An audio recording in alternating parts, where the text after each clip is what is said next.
This video is a statement of facts and a couple of theories that I have that other people have about the Kenosha shooting.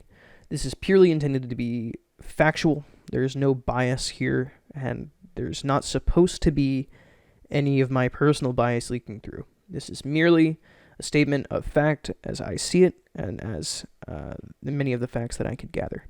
If you have any problems with anything said in this video, feel free to say that in the comments. I'm more than open to criticism. If there are any problems that you have with the content spoken about in this video, again, leave that in the comments or contact me directly.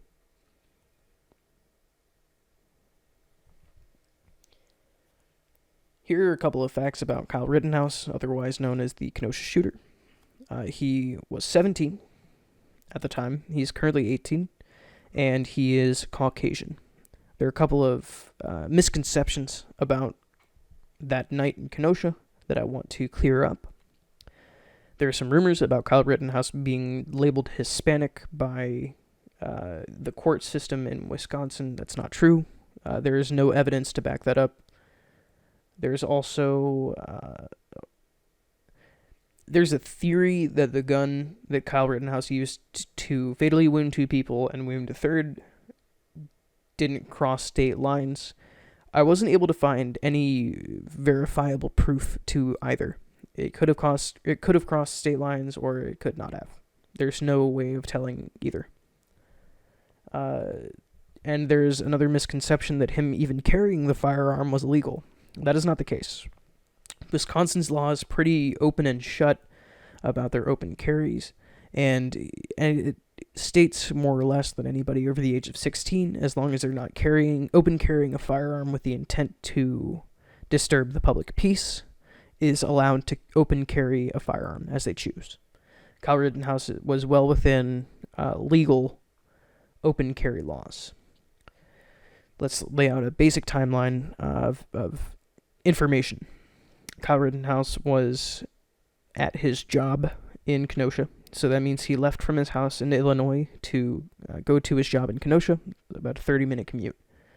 At his job in Kenosha, he was contacted by his friend who said, hey, do you want to go help out some of the,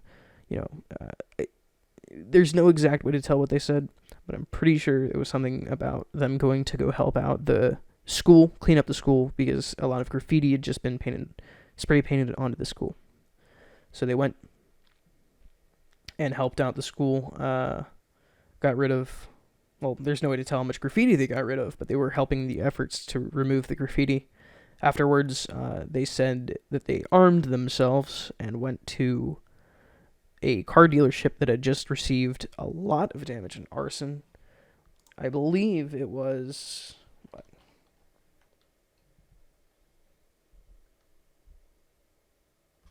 $1.5 million in arson damage, the previous Kenosha riot. Kyle Rittenhouse then, after they armed themselves and headed to the dealership, he was seen multiple times throughout the night, and that leads us to his shooting. I will not be naming any of the victims' names out of respect for the family and respect for the victims. All of this information is publicly available. If you have any problems with this policy, I recommend that you go do the research yourself, find out who these people are, because I do not want to be the one to dox their names, things like that.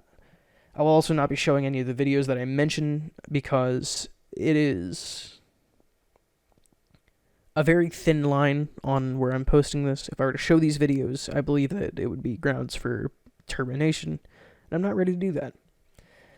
So victim 1 was seen around some on-fire dumpsters. It's believed that he lit the dumpsters on fire. Again, there's not a lot of conclusive evidence for this. And it was also believed that a man who looked like Rittenhouse put out the first fire, and Rittenhouse himself put out the second fire. This is just background to explain why the events unfolded how they did. It was said that victim 1 then confronted Rittenhouse and ended up cornering him, and was seen throwing a plastic bag at Rittenhouse, and was later seen reaching for Rittenhouse's gun.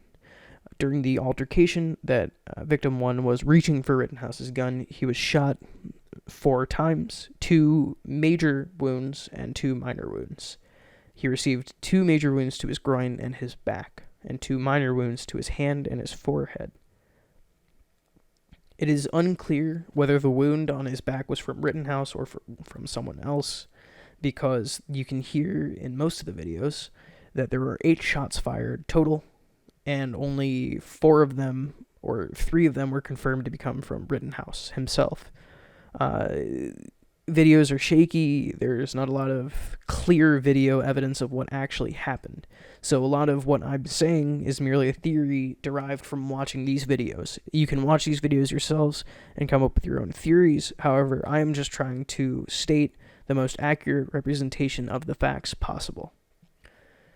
Victim 2 was seen after Rittenhouse was seen fleeing the scene from Victim 1. He was running to police lines when he started getting chased by the protesters. He then tripped and fell and got into an altercation with Victim 2. Victim 2 is seen struggling for Rittenhouse's gun, as well as hitting Rittenhouse in the shoulder with a skateboard. Rittenhouse fired once and killed Victim 2 instantly.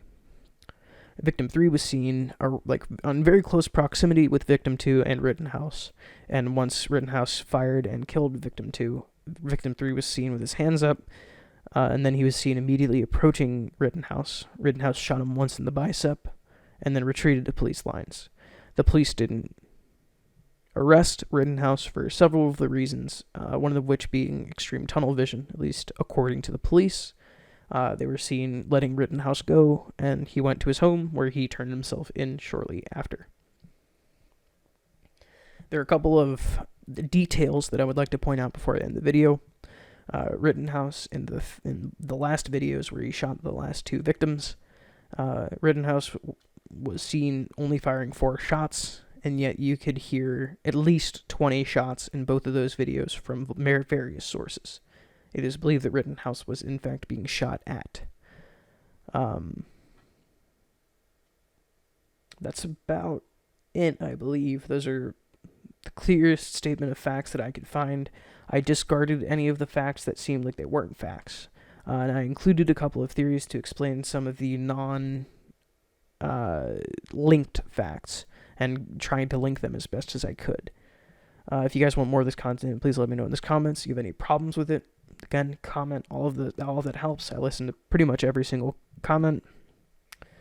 That's it for today. If you guys have any other news you want me to report on, or if you want me to find out any information on any public event, please let me know. I'll do my best.